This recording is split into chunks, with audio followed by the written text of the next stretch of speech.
Minsky started warning about the gradual transformation of the economy from a very robust financial system that was stable and which had no financial crises in the early post-war period, beginning in the late 1950s. And so he was 50 years ahead of his time.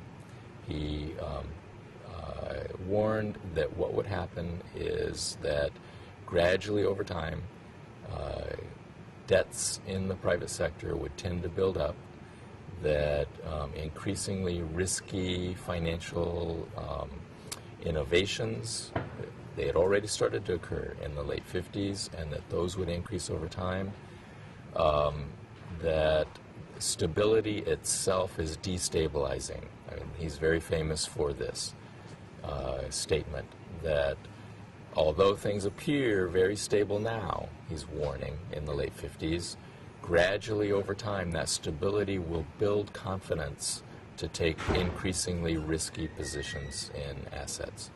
So that all of the New Deal structure that had been put in place in the economy during the Great Depression, the tremendous buildup of government debt in World War II, which we can talk more about this because Minsky's view on government deficits is very different from the mainstream view, that all of this debt gave a very safe asset for the financial sector and for the private sector, and that this would be in a sense leveraged. Safe government debt would serve as the basis for leveraging and increasing private sector debt. So that gradually over time, financial innovations, getting around the regulations of the New Deal would lead to a fragile financial structure, that we would start to see some financial crises, but because of the, what he would say, the big government, that is a treasury that had become about 20% of GDP, and the big bank, which is the Fed, which would intervene in any financial crisis, we would quickly get out of these crises. And so we really wouldn't learn much from the smaller financial crises that we would have. We would quickly recover and we would resume our path toward increasing fragility. And in my view, he was exactly correct.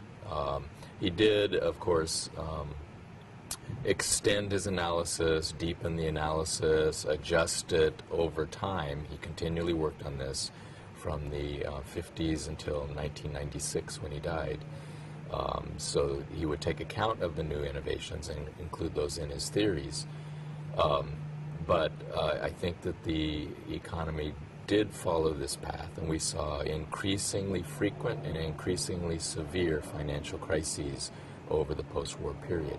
The very first financial crisis was in 1966, and just as Minsky had predicted, we got out of it very quickly. There was really no recession or anything like that.